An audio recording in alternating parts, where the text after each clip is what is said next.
The last moments of General Anton Dostler, sentenced for war crimes in 1945.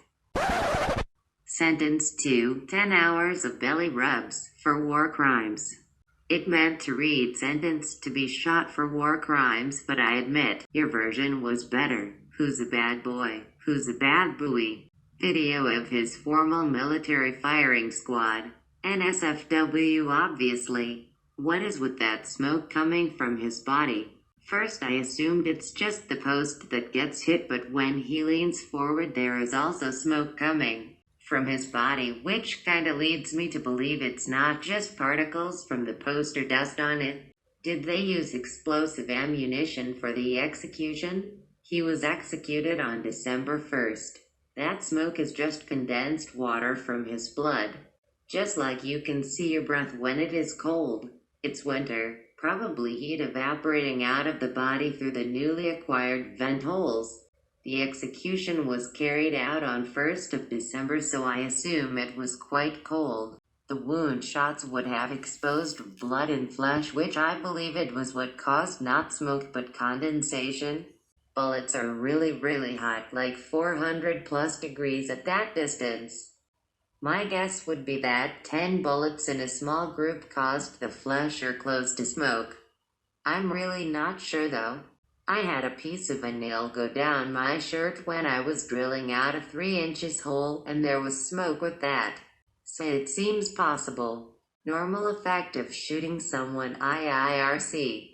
The bullet is hot when it hits the target, and when it impacts textiles or flesh, it's going to momentarily burn whatever's around it before it cools. Is it bad that I don't even like seeing a Nazi war criminal die? It just means you're human. Most people aren't comfortable watching others die, even if we know they're horrible people. Empathy is weird like that. It makes me feel more than discomfort. I feel bad for the dude that saw his death coming, even though he was the cause of so many other people facing the same fear. I can imagine that dude thinking, when the bag went over his head, that he made a mistake. Not all the killing he did, but facing his death valiantly. I'm sure he wished that he kicked and struggled and at least tried to get away, even though that would have been seen as cowardice. Which is why he probably didn't do it in the first place. And for some reason that just makes me sad. Instead of it being justice to me and righting all the killing he did, it's just one more scared human being cut down in a war. IDK. I get called a bleeding heart a lot, and it's probably true, lol. The only time I felt any remorse or empathy for him watching this was after they all walked away and there was a minute or two before he gets shot. I couldn't imagine how lonely, tense and scared you'd feel regardless of how stoic you were. Hearing the commands, the actions cycled, knowing there is nothing to do but embrace the forthcoming darkness. He was a terrible human, and I believe he got what was deserved, but that moment was haunting emo. Feel bad for the thousands of innocent civilians that died by his hands.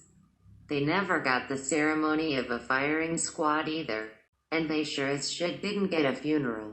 Don't waste your headspace on this scum. Thousands?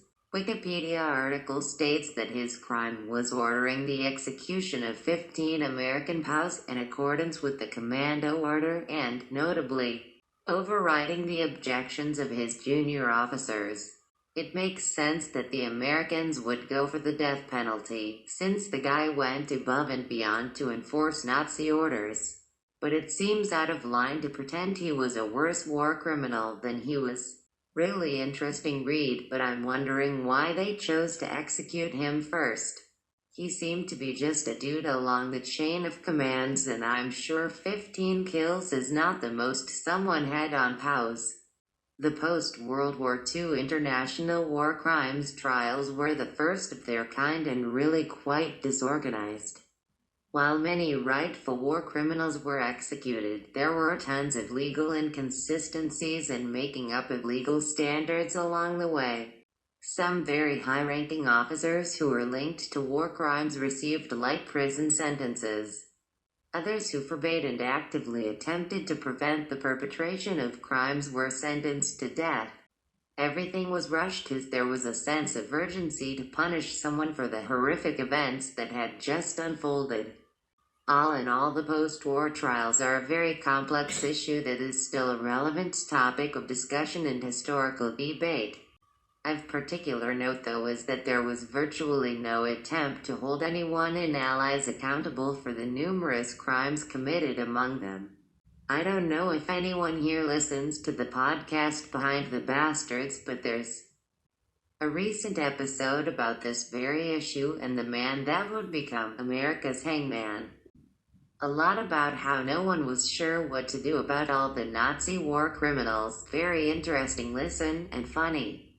In its own way, the radio special Take No Prisoners Inside an Allied War Crime did a great feature on the Nuremberg trials and the often overlooked Dachau trials, while doing investigative work on the Chenon massacre with interviews ranging from veterans to Benjamin Ferencz, chief prosecutor at Nuremberg for the U.S. Army. Discussed the trials and war crimes in general. I personally hate Albert Speer for getting about 8 years and then living the rest of his jolly life in peace. People somehow get life in jail for a few petty robberies or smoking a joint, and this man oversaw hundreds of thousands working in slavery. He was Hitler's close friend, and I quote, Speer was directly involved in the construction and alteration of concentration camps. He agreed to expand Auschwitz and some other camps, allocating 13.7 million Reichsmarks for the work to be carried out. This allowed an extra 300 huts to be built at Auschwitz, increasing the total human capacity to 132,000. Included in the building works was material to build gas chambers, crematoria, and morgues. The SS called this Professor Speer's special program. I've read about this man before. I feel it was a serious adulteration of justice that he was executed for relaying an illegal order. Yet the man who actually gave the order was acquitted. Short story is, his commanding officer ordered the execution of American commandos who were captured attempting to destroy infrastructure in Italy. They were properly uniformed as U.S. soldiers, making their execution a violation of the 1907 Hague Convention and a war crime.